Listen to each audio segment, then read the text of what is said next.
In this video, we're going to talk about ARM refinance strategies, basically watching the calendar if you've got an ARM that's going to adjust in the near future.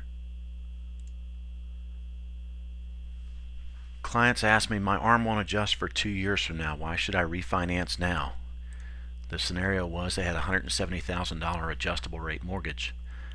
Their rate was at 4.25% for 2 more years, and at the time the current fixed rate was at 5.25%. So should they refinance today for a payment increase of $121 plus the associated closing costs?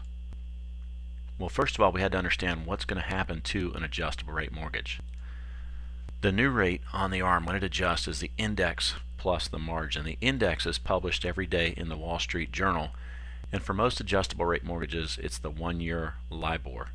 The margin is fixed for the life of the loan. Think like a profit margin on the loan. There's caps on the rate changes. The first year of an adjustment, it's normally 5%. Second and subsequent years, it can adjust by 2%, and there's a 5% lifetime maximum on the adjustable rate mortgages. So what's going to happen to this particular ARM? Currently, the 1-year LIBOR is around 2.1%. So if it adjusted today, they would add the margin of 2.25 to it. The new rate would be 4.35. They round it to the nearest eighth, so 4.5%. But what about next year? This is a chart showing a 3-year history of the 1-year LIBOR, and you can see now, while it is very low in the 2s, and it was even lower back in January, most of the decade it's been up around the 5% range. So if that index was to climb back to 5% as the economy recovers, you're looking at a 5% plus 2.25 is an adjustable rate up to 7.25%. So what are some possible outcomes if we look 10 years down in the future? First of all, maybe the index will stay at 2.1% forever. And if that happened, a higher fixed rate refinance would cost about $20,000 in combined closing costs plus interest rate increases. Secondly, what if the index goes to the lifetime maximum? It goes up by 5% and stays there forever. Well, in this case, the fixed rate mortgage would save $47,000 in interest charges and closing costs. And then maybe a middle scenario, the index increases 1% a year for 3 years. And in this case, as the adjustable rate climbed higher, the fixed rate mortgage with the closing costs would still save $14,000. So what's the cost of waiting?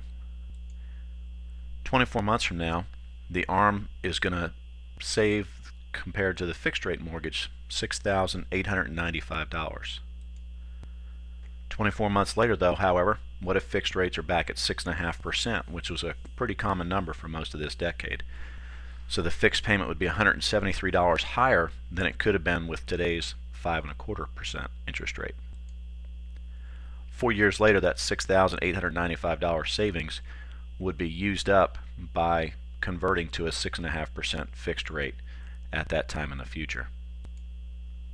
And 10 years later, that higher fixed rate would have cost $30,000 more than getting a lower fixed rate today. So the ARM refinance strategy that people should be considering today, first of all, know the benefit of waiting. If you do wait for 2 years, there is that monthly savings of that lower adjustable rate mortgage prior to that adjusting. So know what that number is. Second of all, know the possible costs of waiting. If you stay in the house and you have to refinance in a few years to a higher fixed rate, know what that's going to cost you over the time you use the house. And then be able to make an informed decision. Are you better off waiting to refinance because you might be moving or you see some other opportunities, or should you refinance now and take advantage of the lower fixed rates? But be informed about it.